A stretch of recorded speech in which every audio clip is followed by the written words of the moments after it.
This is an historic crossroads as regards the expanding power of judges, which is to say, the erosion of people's rights to govern themselves democratically. Gradually but steadily over the past 35 years, more and more decisions have been taken out of the hands of the American people and vested in courts. Those preoccupied with the merits or demerits of the specific issues raised in the cases involved pay little attention to the general drift away from accountable representative government.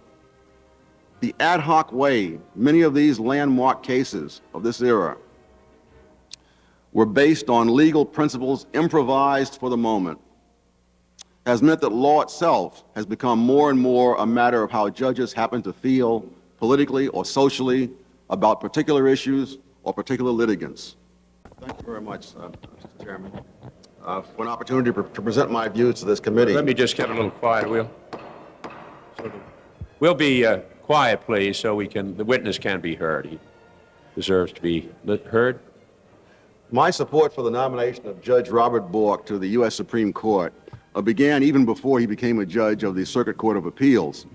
I publicly urged that he be considered as a replacement for retiring Justice Potter Stewart some years ago, and then again as a replacement for retiring Chief Justice Warren Burger last year. So I'm of course heartened to see him nominated now, though I'm disheartened to see the confused, hysterical, and even dishonest terms in which that nomination is too often discussed in the media and elsewhere. This may be the most important Supreme Court nomination of our time, not simply because the present court is so closely divided, or even because Judge Bork is the most highly qualified nominee of this generation, but because this is an historic crossroads as regards the expanding power of judges, which is to say, the erosion of people's rights to govern themselves democratically. Gradually but steadily over the past 35 years, more and more decisions have been taken out of the hands of the American people and vested in courts. Those preoccupied with the merits or demerits of the specific issues raised in the cases involved pay little attention to the general drift away from accountable representative government. The ad hoc way many of these landmark cases of this era were based on legal principles improvised for the moment has meant that law itself has become more and more a matter of how judges happen to feel politically or socially about particular issues or particular litigants. No one has opposed these judicial trends more consistently or more ably than Robert H. Bork, first as a scholar and then as a judge. Mr. Bork has rejected the idea that judges should engage in heroic adventures in policymaking, as he calls it. The renunciation of power, he has said, is the morality of the jurist, not the assumption of power in the name of morality. What Mr. Bork has fought against consistently over the years has been, in his words, government by judges who are not applying the Constitution. Against this background of historic issues about the very meaning of law, it is both ironic and appalling that Judge Bork's own record is being judged on a myopic basis of an issue-by-issue statistical box score on how he has allegedly voted for or against one class of litigants or another, as if he liked chemical companies more than he liked pregnant women, or liked asbestos manufacturers better than he liked bereaved widows. Surely no responsible person thinks that this is what law is all about. Yet such shrill propaganda from special interest groups is repeated in respectable quarters as if the statistics represented some objective fact. Many people have no idea how utterly worthless and therefore deceptive such statistical box scores can be. Last year this time in California, there was a bitter election campaign over the re-election of the state Chief Justice. During that campaign, one side cited statistics to show that the Chief Justice had voted for defendants 85% of the time over a period of nearly a decade. The other side, using exactly the same raw statistical data, for exactly the same span of years, concluded that the Chief Justice had voted for the prosecution nearly 90% of the time. Well, these are not small differences, either in terms of numbers or implications.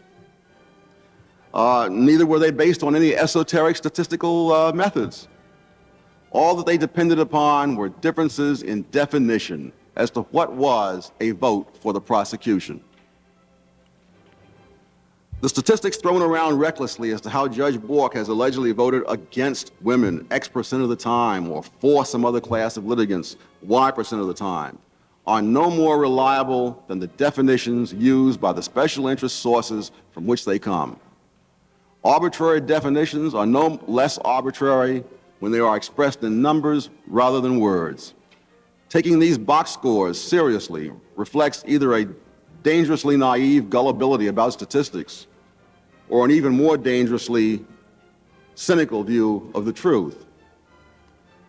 The same kind of box score approach has been used against Judge Bork in the racial area, except that all the things Mr. Bork has done to advance the civil rights of blacks and Asians are either ignored or played down, while every legal question he has raised about any portion of any civil rights law or court decision has been automatically defined by his critics as being anti-civil rights or anti-black. Obviously, I wouldn't be here if I believed any of that. The landmark civil rights cases which Robert Bork initiated or joined as Solicitor General have been dismissed by his critics because supposedly he was only the mouthpiece of the administration. But surely no one believes that someone with Robert Bork's marketable skills was so desperate that he had to hang on to a job that required him to perform duties which conflicted fundamentally with what he believed and wanted to do.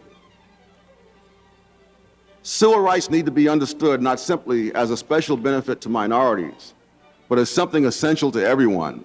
Civil rights define a civilized and humane society. State-imposed discrimination was central to the racial oppression of blacks during the Jim Crow era in the South. Judge Bork opposed this central focus of racial discrimination, from Brown v. Board in the 1950s to Washington v. Davis in the 1970s to his work on the Court of Appeals in the 1980s. His criticisms of particular parts of particular laws and court decisions have often been in terms of the extension of constitutional rules from the government to private individuals and non-governmental organizations. These serious legal questions are by no means confined to Judge Bork. The law journals and law books have been full of controversies for decades over so-called state action. It was precisely this principle which many raised in the restrictive covenant cases, which are not simply cases about whether you are for or against housing discrimination. Demagoguery on this point is especially uncalled for, since no one, as far as I've been able to tell, has ever seriously advanced any evidence that Shelley v. Kramer or Reitman versus Mulkey made any discernible difference in racial housing patterns. The question is whether political symbolism was enough reason to justify trying to make the Constitution say something that it did not say. In our preoccupation with specific issues and specific groups, it is easy to forget that all groups stand to lose as Americans when the law is undermined as judicial activism surrounds all laws with a large and growing penumbra of uncertainty. Education in many public schools becomes impossible when the uncertainties of the law make expulsion of disruptive students difficult, costly, or a time-consuming ordeal. You want to summarize your... I think I have 10 minutes, was it? I have about a minute, another minute. Fine. No one loses more than the black community when their children are not educated or when judicial undermining of law enforcement makes their streets far more unsafe than they were 40 years ago. Legal principles are not just abstract intellectual matters. They are often far more important to far more people than the specific issues which provoke single-issue organizations to venom and propaganda. If more people will look beyond this propaganda to the enduring principles which should guide the law of the nation, I am sure that more will support the nomination of Robert Bork to the Supreme Court. Thank you. Fine. I have no questions. I'll yield my time to the senator from Arizona, Senator DeConcini. Thank you, Mr. Chairman. Mr. Sowell, thank you for your testimony, and in principle of non-activism and making legislative decisions at your reference, I happen to agree with you. Let me ask you this question. If you were a woman and you had read Judge Bork's writings and his speeches as current as just 3 months ago, where he clearly indicated that his definition and interpretation of the Equal Protection Clause of the 14th Amendment did not apply to women. However, I think 6 days ago he sat where you sat and said that it applied to everyone now. Would that give you cause and concern for a nominee to be put on the Supreme Court who for some 20 years had espoused a strong, sincere position on his part of a neutral principle of interpreting the Constitution that the Equal Protection Clause did not apply to women? Senator, I just don't believe that anything that I've read by Judge Bork has ever said that the 14th Amendment does not apply to women. Yeah. I think that what he said was that the standards he would use in interpreting that law, because the 14th Amendment clearly says persons. In fact, some people have even raised the question why there was a need for an Equal Rights Amendment, given that there was already the 14th Amendment, which is an Equal Rights Amendment. But I think there's a fundamental difference between saying that you interpret the 14th Amendment differently, or that you interpret your test of it differently in the case of racial groups than in the case of men and women. He used some obvious physical differences in life expectancy, and things of that sort. Differences which you don't find necessarily between races. What about his criticism of the poll tax? Does that trouble you at all, that someone would be going on the Supreme Court with a strong expressed feeling that legally there's nothing wrong with that, even though he himself says personally he opposes it, as long as it's not excessive? I think the poll tax that he was talking about was $1.50, right, which I don't think is a crushing burden in any income bracket. There's a fundamental difference between those devices which were historically used to promote discrimination, such as heavy poll taxes in some parts of the... You think it would not be unreasonable if there was a poll tax of $1.50? No. You agree with Judge Bork? $1.50? No. Yeah. If you start getting into larger numbers, then of course we start having some problems. In just 3 months ago, Judge Bork was quoted in WorldNet, June 10th, 1987, as saying regarding the Equal Protection Clause, quote, "I do not think the Equal Protection Clause probably should have been kept to things like race and ethnicity, which means excluding women." Mm-hmm. Doesn't that tell you something about... I would really have to see the context, Senator, because I have seen so many things out of so many contexts. I'll give you a copy of the speech. Would you give that to Dr. Sowell, please, and show him?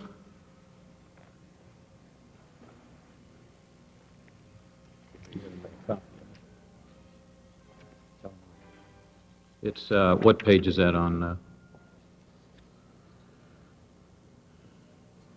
It's at page 12, the bottom of page 12.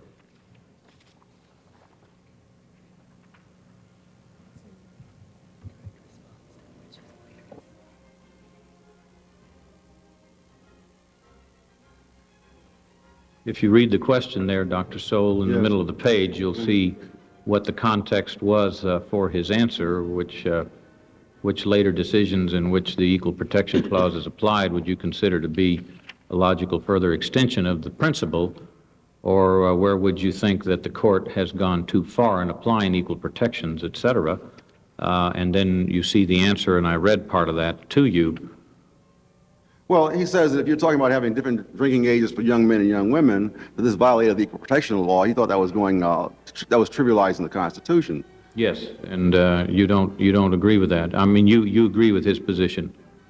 Only in the sense that in some of the cases in which these things are extended to women, you can't do it mechanically. You cannot mechanically extend the analogy from racial minorities to women for a lot of reasons.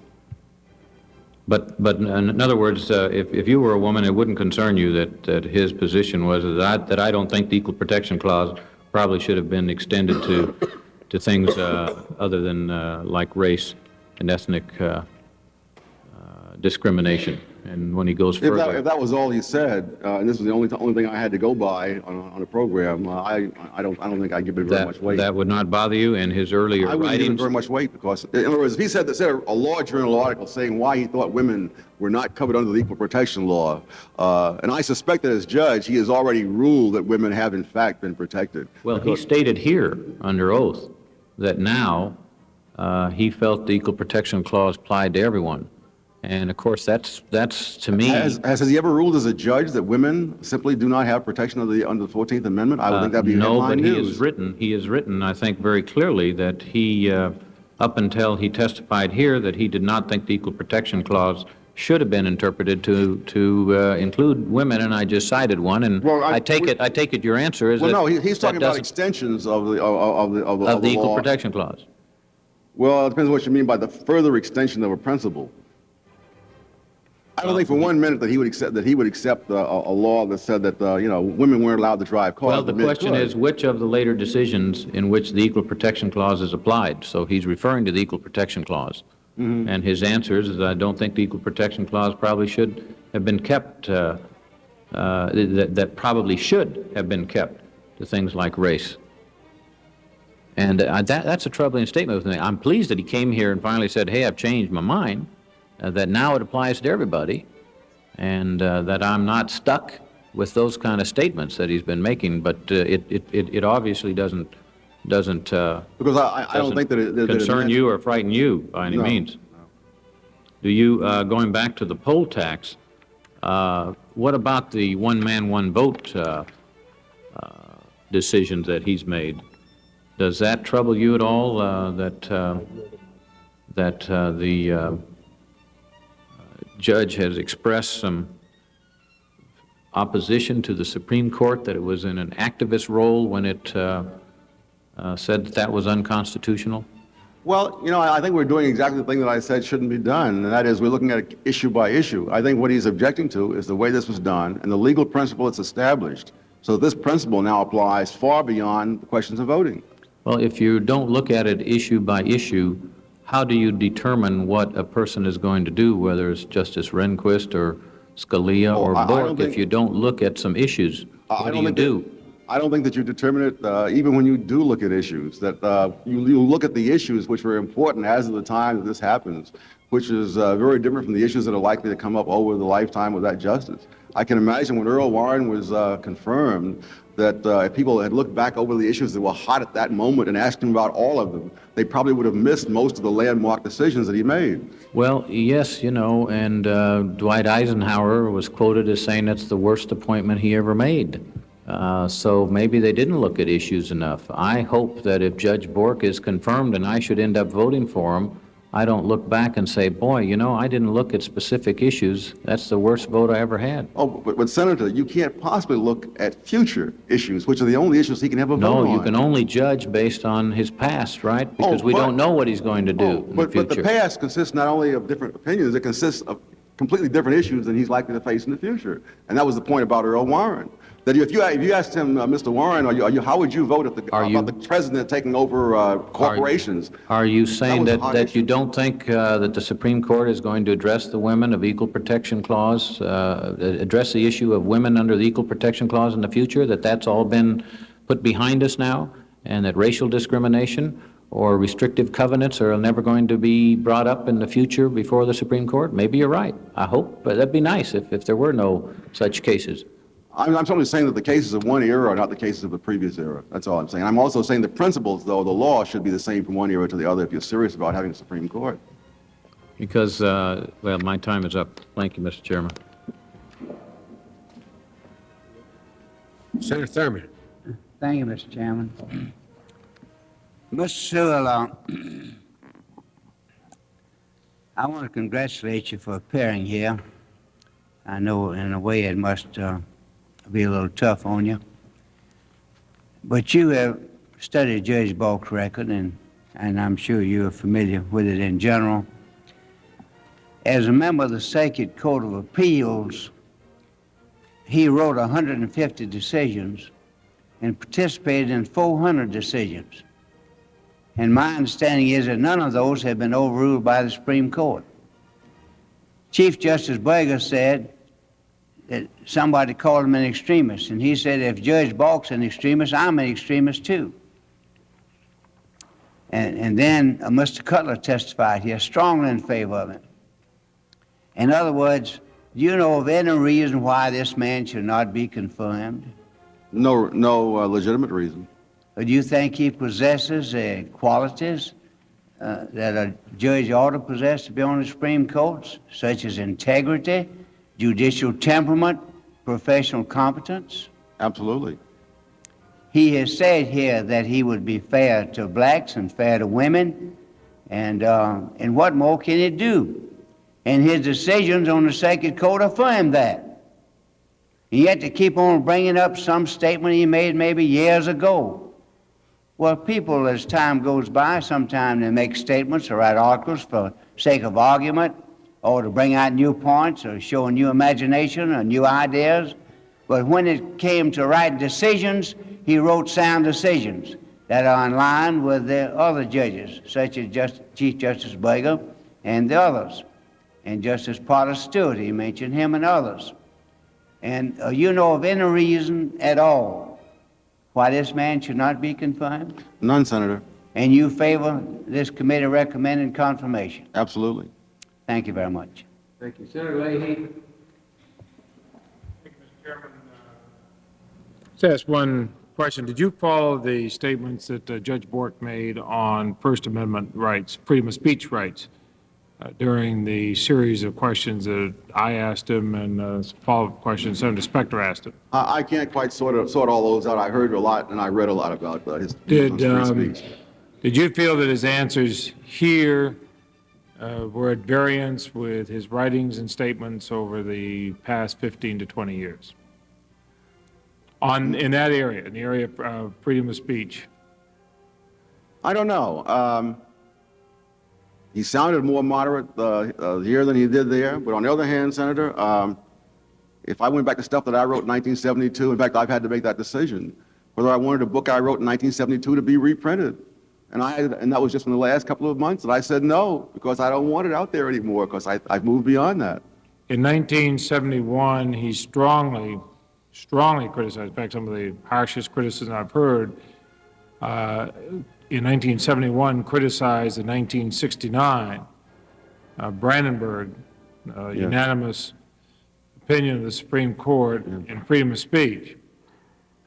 Now, in his confirmation hearing, he converts that to a statement where he supports Brandenburg. Would you say that was a basic shift? No, because that was a shift on where you're drawing the line on a particular issue. It was not a shift of legal principles. Everybody that I've read, going back to Holmes, who talked about freedom of speech, said, yes, you have freedom of speech in this area and that area, but at some point you draw that line. And for a man to draw that line here today and there tomorrow, but on the same general principles, doesn't strike me as a shift of principle. You don't see his strong rejection of Brandenburg before the confirmation hearings and his acceptance of Brandenburg during the confirmation hearings as a shift? Not when they're 16 years apart. You don't see his rejection within just the past year or so of Brandenburg in his writings and speeches, and his acceptance of Brandenburg during the confirmation hearing as a shift? I haven't read them more recently. Thank you. Thank you, Mr. Chairman. Senator Hatch. Widely published, you've lectured widely, you've appeared before many congressional committees, certainly before committees that I've sat on, and you're widely respected, I think, by people from all types of persuasions, and you've been a principal spokesman in many ways for ethnic America. We've repeatedly heard from leaders of the civil rights groups that judicial activism is beneficial to minorities. Now, do you agree with this? And why do you think that civil rights leaders in this country, or at least the top leaders of the civil rights groups, are so opposed to Judge Bork? I don't believe that judicial activism has been beneficial to minorities. Yes. You need to pull that up just a little bit and get it close to you. I don't think that judicial activism has been beneficial to minorities.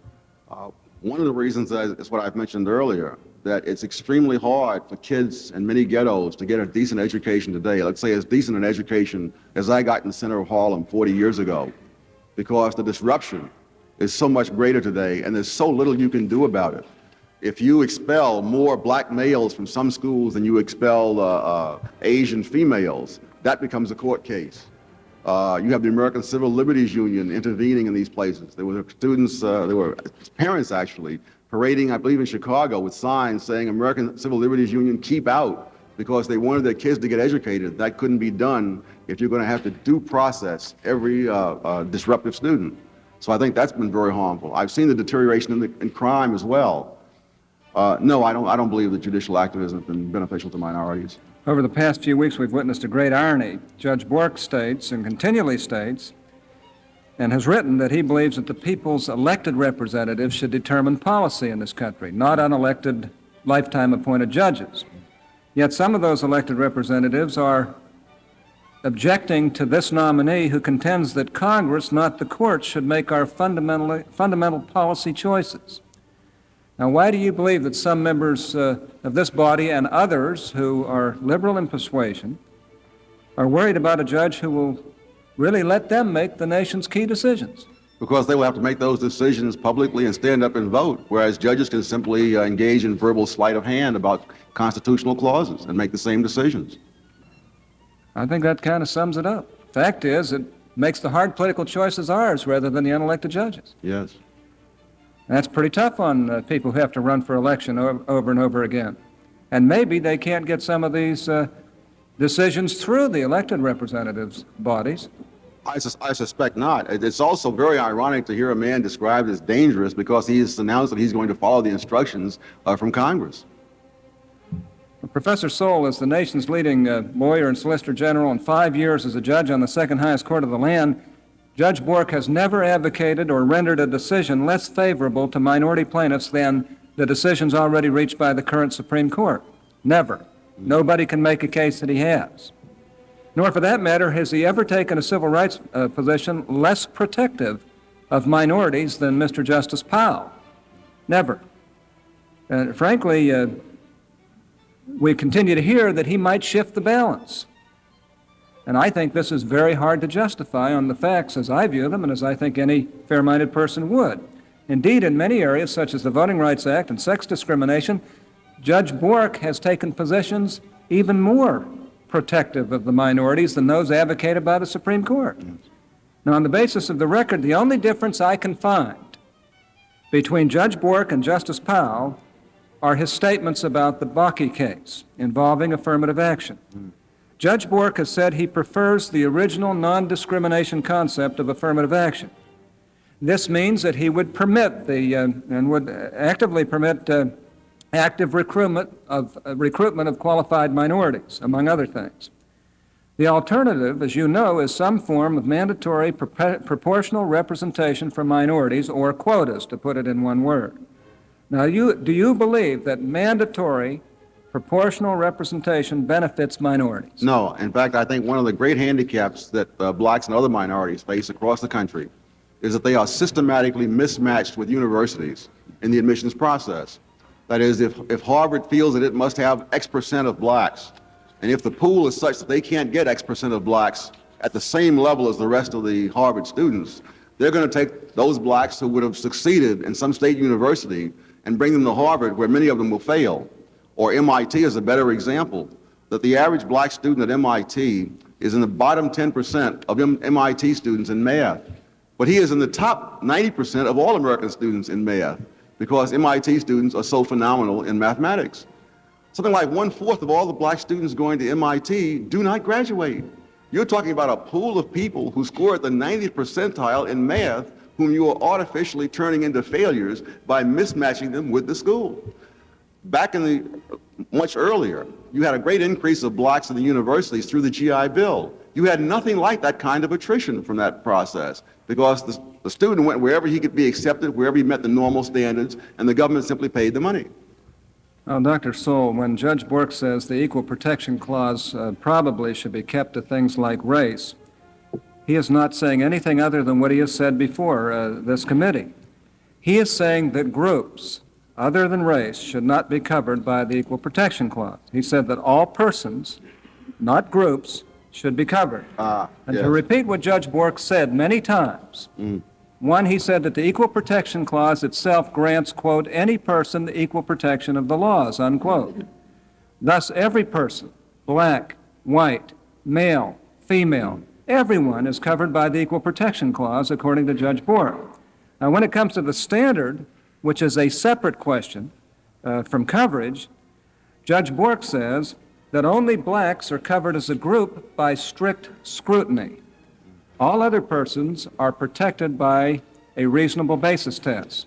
Now, this test will grant women as much protection or more than they get now, according to him. In fact, Time has been up, yeah. Well, let me just finish with a couple more. Chairman, I will use half of mine. Okay, no, that's fine. Okay, good. Well, I appreciate it, because this is an important issue, because I think his record has been seriously distorted before this committee and in some ways by some of us on the committee. Now, and not intentionally, I don't brand anybody that way, but I think it's hard to understand these areas. This is a very, very difficult area. Yes, I hadn't heard that explanation before, and it does make sense. Well, let me just say this. Besides being equal, Judge Bork's reading of the Equal Protection Clause is also fair. Under this approach, whenever an immutable trait, such as gender, which bears no relationship at all to one's ability or merit or inherent equal personhood, is the basis for discrimination, he would always hold it to be a denial of equal protection. Now, this means that almost no laws that distinguish on the basis of race or sex will be upheld by Judge Bork. And as Justice Stevens, who is known as a champion of the rights of the disadvantaged, has written, quote, "We do not need to apply a special standard or to apply strict scrutiny or even heightened scrutiny to decide such cases." Now, this is because the rights of minorities and women can be and are fully protected by Judge Bork's equal protection approach, without extending special advantages to one group over others. Yes. Now, that's what he has said. Do you find any fault with that as a minority? Not at all. As Not a at all. professor, as a thinker, as somebody who's written extensively and has thought through, I think, more than perhaps any other person in our society, the implications of affirmative action and other minority relationships? I not only accept that explanation, but I'm even more impressed by what he has done, because by their fruits you shall know them. And what he's done on the Circuit Court of Appeals means a lot more to me than a phrase that was lifted out in an interview on the run with some magazine.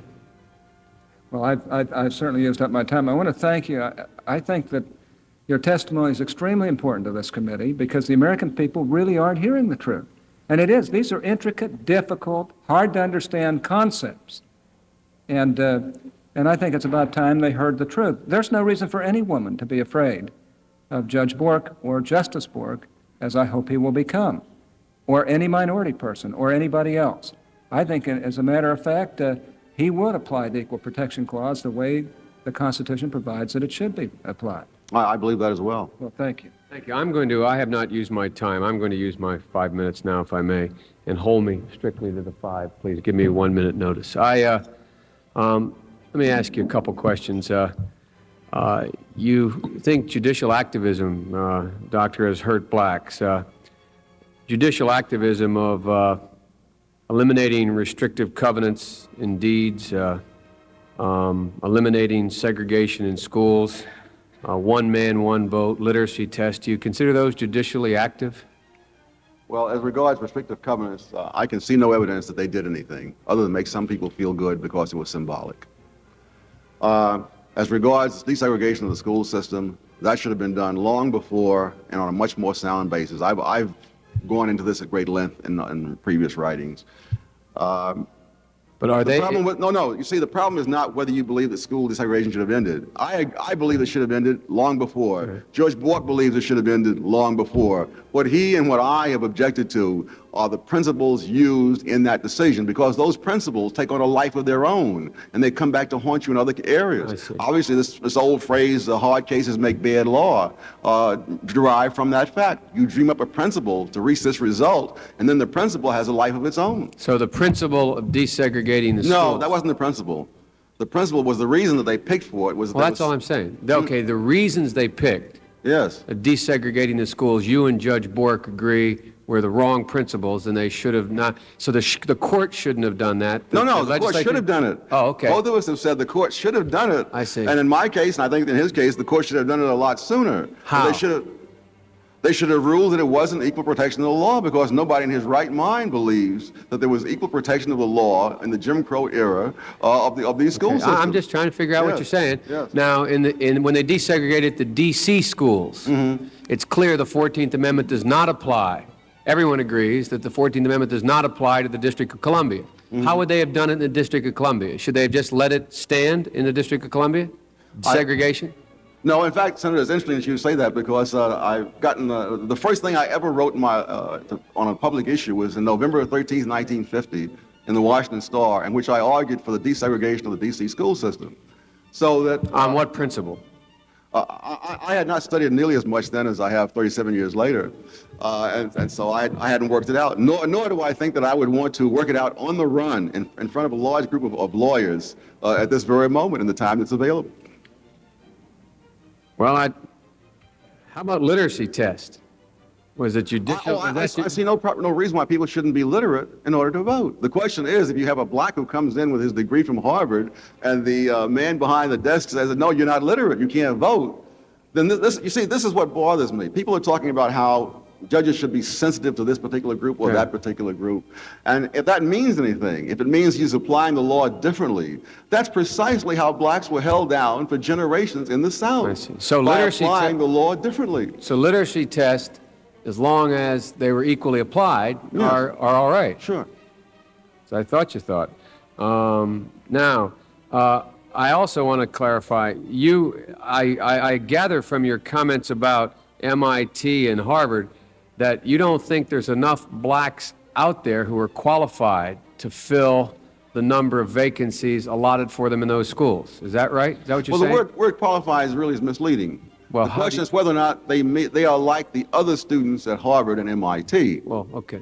Well, so there's not... So they may be perfectly qualified. The same student might go through, God help us, I hope there's nobody here from Illinois, Illinois Institute of Technology and do well.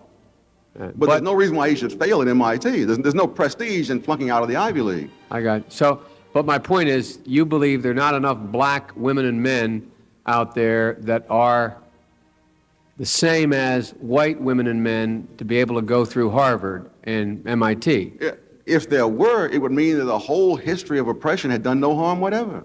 Well, so the answer is you don't think there are. I just want to figure out what you're It's not a saying. question of what I think, it's a factual matter. So factually, you're saying factually there are not enough. Factually, this study's already been done by Klitgard at Harvard, and the figures are all there. Anyone can look them up.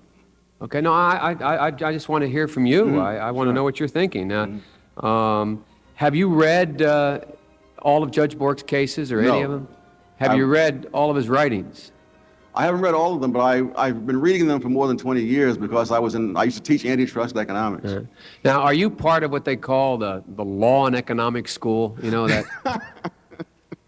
Would you I don't consider know. yourself part of that school? I There's don't nothing know. wrong with that. It's not a bad school. I just wondered where you are.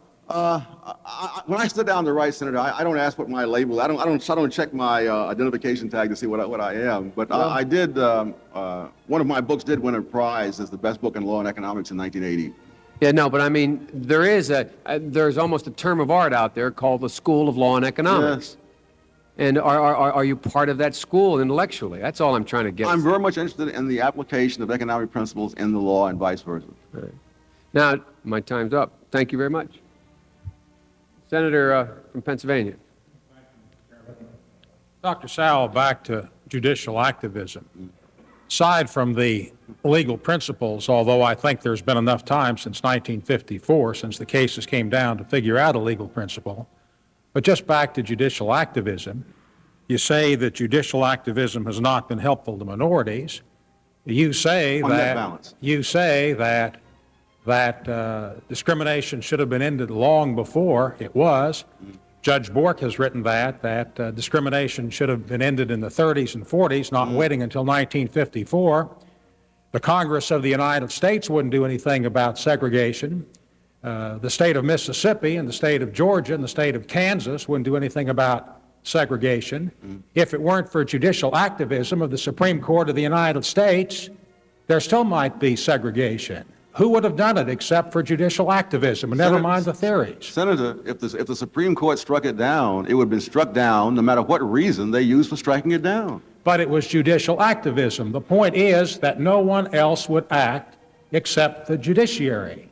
Well, And Senator, that's what you call judicial activism. oh no, Senator, because as long as the judiciary has been acting, every judge, including Judge Bork, would have to be a judicial activist. That's not what the term means as he uses it. But you have a variety of ways to end segregation. Yes. You have legislative activism, you might have executive activism, or you could have judicial activism. Who else is going to act?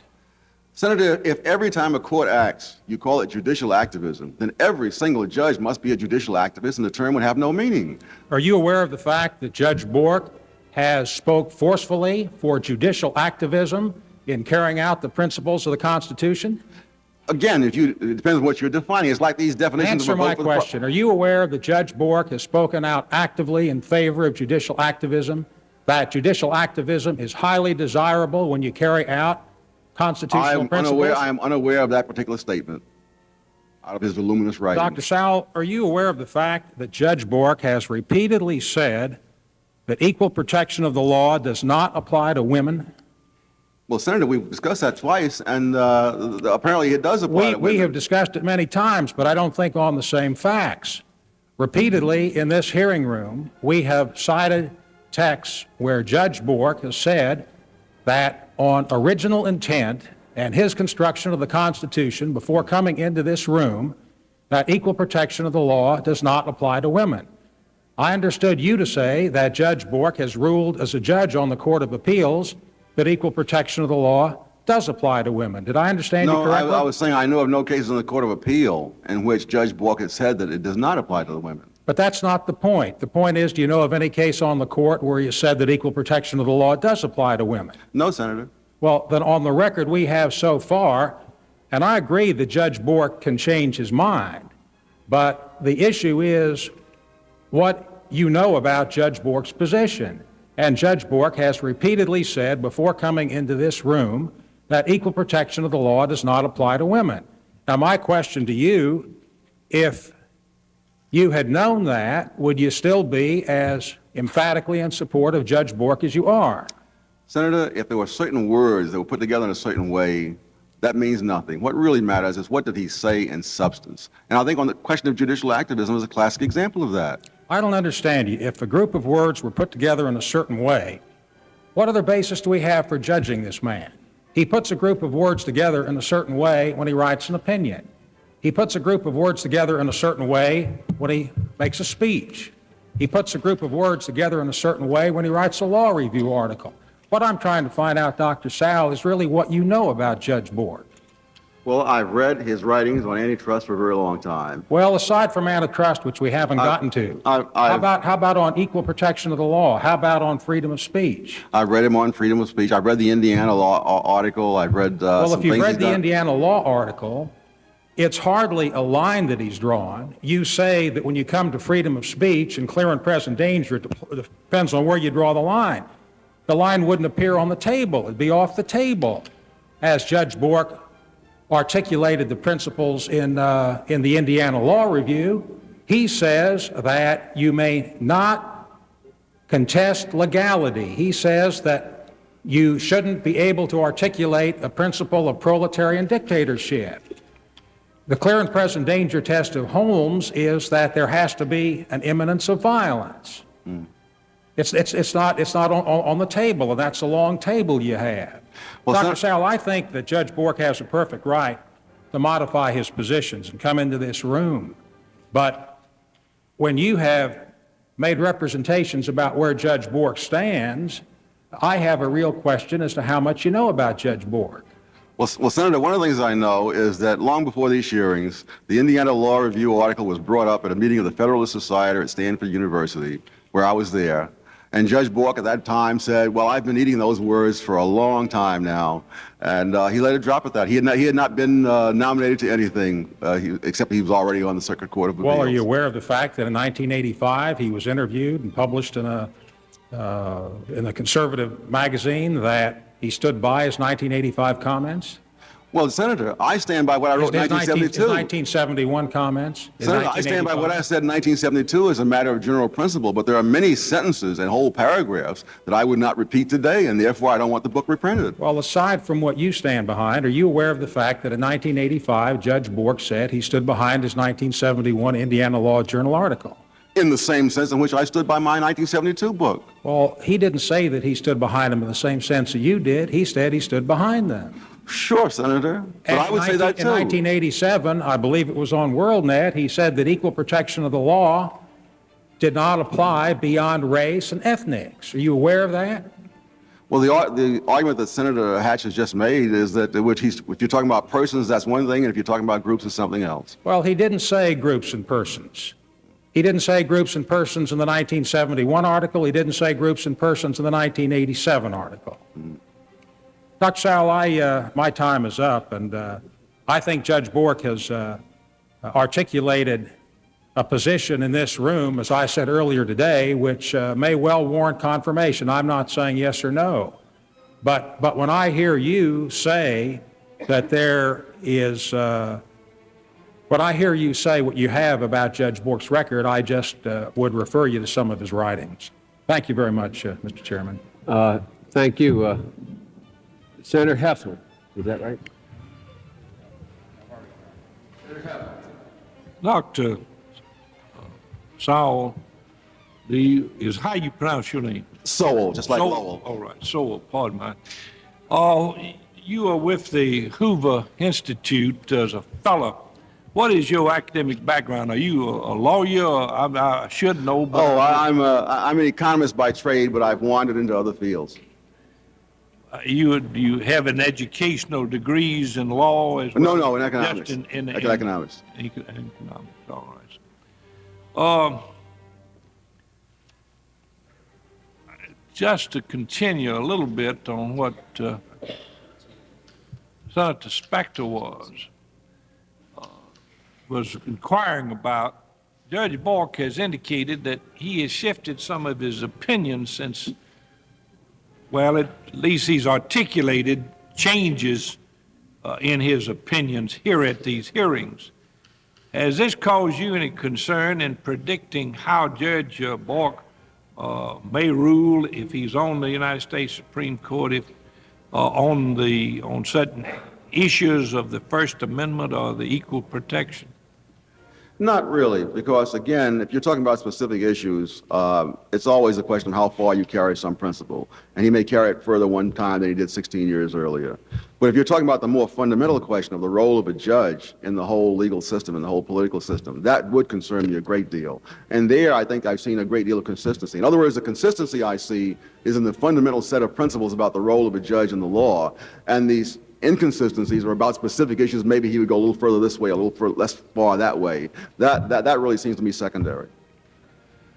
You mentioned the school systems and indicated you didn't think that the decisions of the courts which brought about desegregation, are you saying it, as I understood you, that you used the phrase judicial activism, hadn't helped minorities? Oh, no, Senator. Maybe I misunderstood you. Oh, no. What I said was that I thought that the desegregation not only should have taken place a lot earlier, but a different set of reasoning should have been used. Well, how do you, as I understood it, you were saying that the court action hasn't helped minorities? Oh, I'm saying that at all. That's the problem with pat phrases like judicial activism, because everybody means something different by it. Well, what do you mean? I just was curious about how you say that the school children who are blacks in a desegregated school haven't been helped. That's what I understood you to say. No, I'm saying that by using the kind of reasoning they did, drawing upon principles not in any written document anywhere, any legal document anywhere, but on, for example, the famous Dahl tests of Kenneth Clark and so on. If you buy the line of reasoning they give, then you have a definition of segregation for schools, which is totally different from the definition of segregation in any other institution in our society. That is, by the definitions that are used in schools to start busing, Dulles Airport is segregated. This room may be segregated, for all I know, by those percentage decision representation things. Well, I didn't understand, just to clarify my own mind as to your testimony, I didn't exactly understand what you had in mind when you said something about the restrictive covenants. I assume I don't remember the exact words, but in effect that the decisions that eliminated restrictive covenants haven't benefited. Well, I know of no one who has even claimed that there's been any discernible difference in the housing pattern brought about by either Shelley v. Kramer or Reitman v. Mulkey. In other words, you say that there's been no change. I'm saying of that era. Now, over a long 30-year period with lots of economic changes, then you may have some gradual changes. But even so, it's been fairly minuscule. All right, I believe it. Tell me about 30 seconds, so there's no point in asking another question. Who is not, Senator from New Hampshire.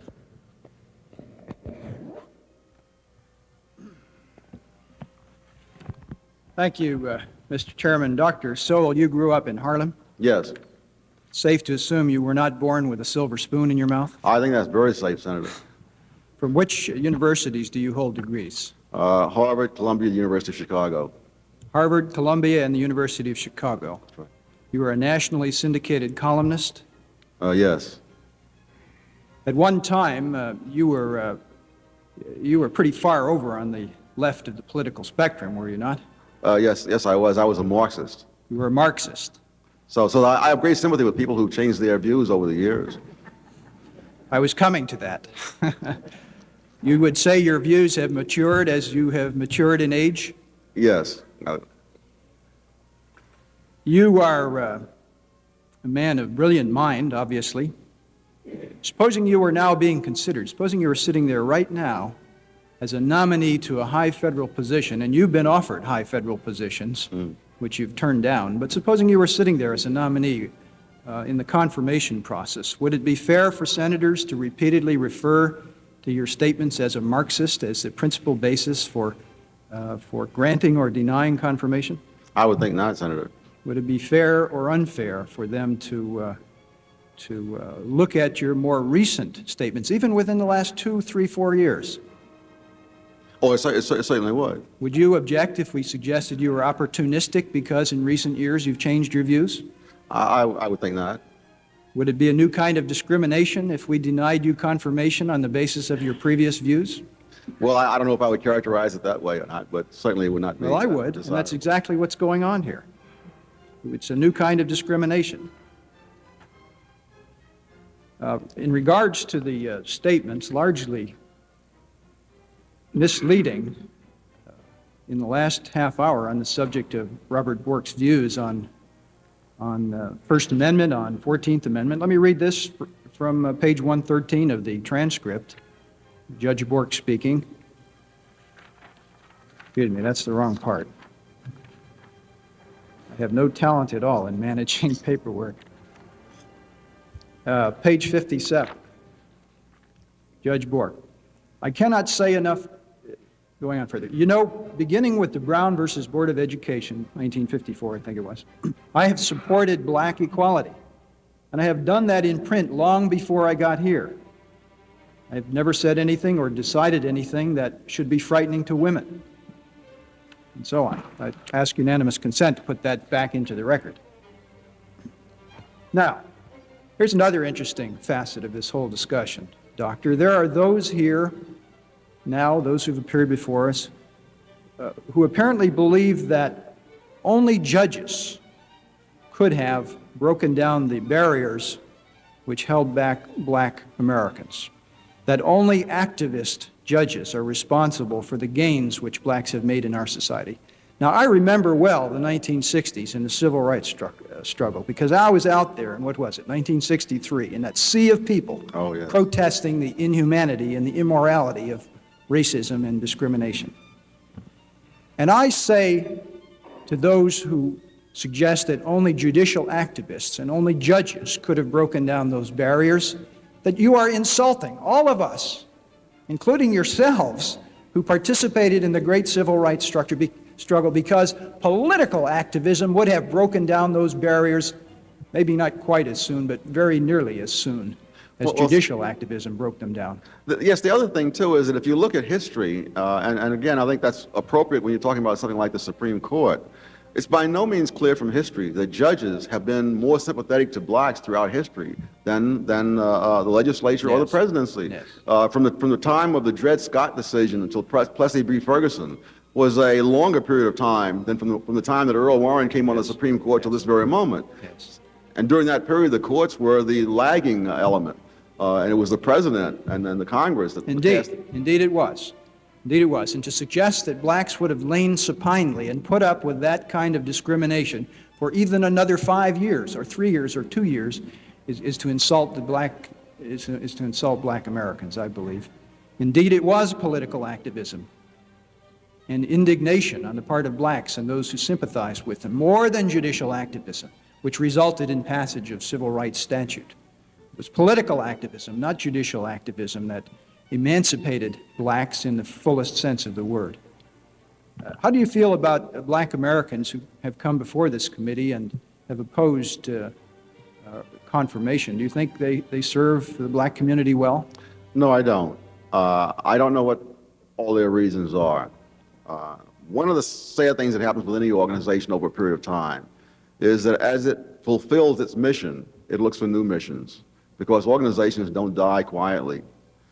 And I think there are many, many problems that need to be addressed in the black community. Not all of them can be addressed with either the rhetoric or the strategies of the 1950s. But people tend to, generals fight the last war over and over again, and I think that's what's happening here. I think so, too. I wish I had more time. Thank you. Time is up. Senator Thurman, are there other members on the minority side who wish to, who have not had a chance to? Thank you. Then we will stand in recess until 2:15.